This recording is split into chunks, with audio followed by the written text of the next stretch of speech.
Hello everyone, it's Brian. I'm here to review episode 4 of The Walking Dead season 10, titled Silence the Whispers.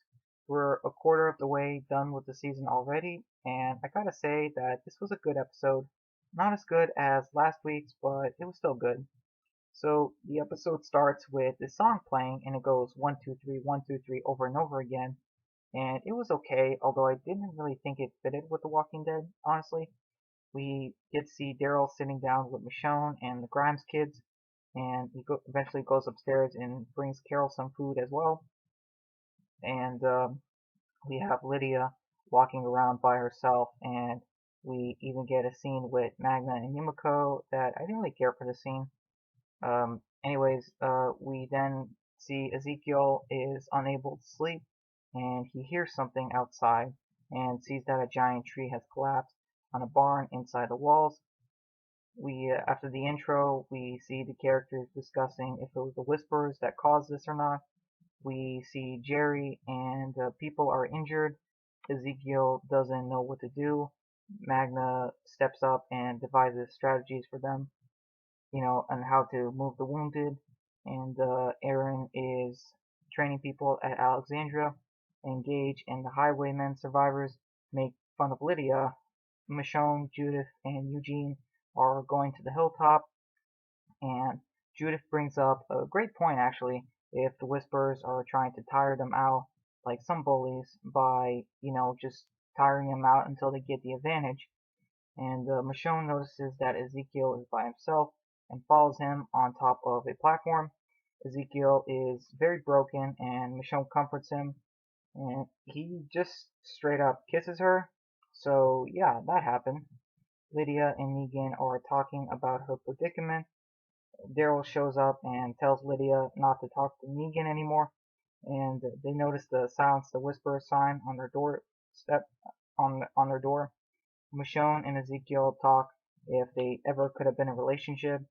Ezekiel is upset because he believes he failed everyone. Michonne talks about how she was in a dark place once and at times would have let walkers just bite her. But didn't she have her walker pets with her? That repel the walkers? I don't know. That seems a little inconsistent. Like, when was she in a dark place? I'm not really sure what she's talking about exactly. Anyways, Michonne talks about missing that, partner in crime. I guess it's harder the second time around, and she's got to be talking about Rick. I think so.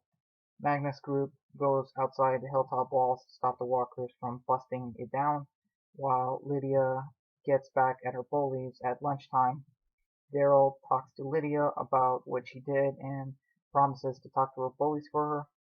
At nighttime, Lydia is jumped by Gage, Alfred, I think, and Margot, and they beat on Lydia until Negan comes in and gets them to back off. But uh, what is he doing out of his cell at nighttime? I don't know. I was wondering that. Anyways, Margot appears to have hit it off with that wall because she's dead, and Negan is in trouble again. Siddiq has, another PTSD episode, and he goes inside and freaks out without anyone seeing.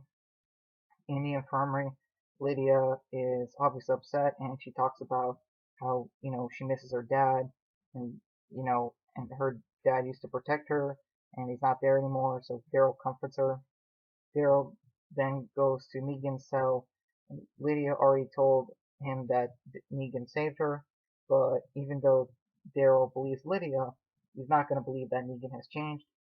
Daryl goes to, talk to, continues to talk to Negan, and about how, well, Negan says that he was right, and that Margot's death is like better for them all. But Daryl says that there's no one who can save him, not Rick or Saviors, like there's no one, and that they're just by themselves basically. After that, he goes to talk with Carol, and he says that they need to fix what's happening in Alexandria, while Carol says that the real threat, their real enemy, is outside, referring to Alpha and the Whispers. Carol doesn't really do much in this episode. At the hilltop, Magna's group continue to kill the walkers outside, but they're getting exhausted. Kelly asks, where's, they need reinforcements, and I agree. I mean, where was everyone? I mean, the Hilltop like used to have like 200 people, I think. So, they really need some backup. Yumiko tells everyone to get inside, but because they're getting overwhelmed, and they go, but Magna is getting stubborn. She thinks they can take him. She doesn't want to go back because the walls are gonna collapse. And I was worried that Connie was gonna like push at Magna out of the way and just get bit, but I'm glad that didn't happen. They get inside the walls, and immediately the wall starts collapsing because the walkers are pushing against it, and the walkers start pouring in. Luckily for them, Michonne, Judith, and Ezekiel come and fight off the walkers, giving them a fighting chance. Back in Alexandria, Gabriel and the council are getting told Gage's and Alfred's side of the story, which is full of lies. Gabriel even questions why, they even why they wanted to talk to Lydia if they believed that she was crazy, in the dead of night. Like, it didn't seem like a good idea. I can totally see Gage and Alfred dying before the season is over. Daryl is on the radio letting Michonne know about the situation at Alexandria, and Michonne tells Daryl that that she needs to keep Lydia safe, because she's their bargaining chip, and and she says that he'll do the right thing. I mean, yeah, Daryl has done the right thing.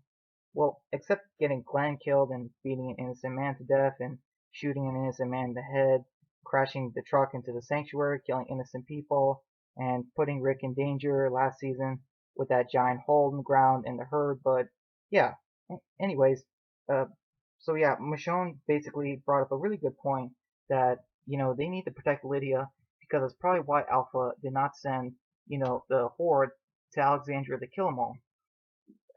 Alpha probably just wants to tire them out so that she can find Lydia, and get her back. Anyways, the council, uh, the council is talking about what they should do, and Gabriel says that he is gonna wait on his vote. Daryl says that he's gonna vote on no on punishing Negan, and even Aaron is conflicted, you know, and but he still believes that it's a little far fetched for Negan to be redeemed. And I was like, wait, so then did Negan save Aaron last episode for nothing? I don't know. Anyways, at the hilltop, the group discusses what to do next.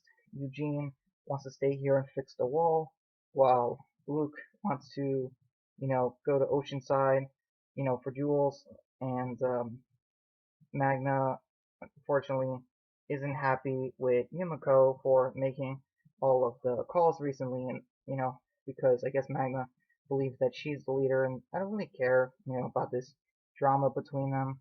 I don't know, I don't care. Anyways, Father Gabriel goes to Negan's cell and sees that he's gone, which is crazy. I was not expecting that. Lydia says that it was her, and she goes in Negan's cell to stay there.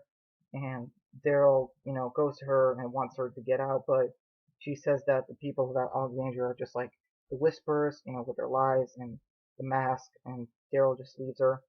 At the hilltop, everyone is saying goodbye to each other. Luke is leaving. We then get the same song from earlier in the episode playing again. Daryl's cleaning the graffiti off of the doors.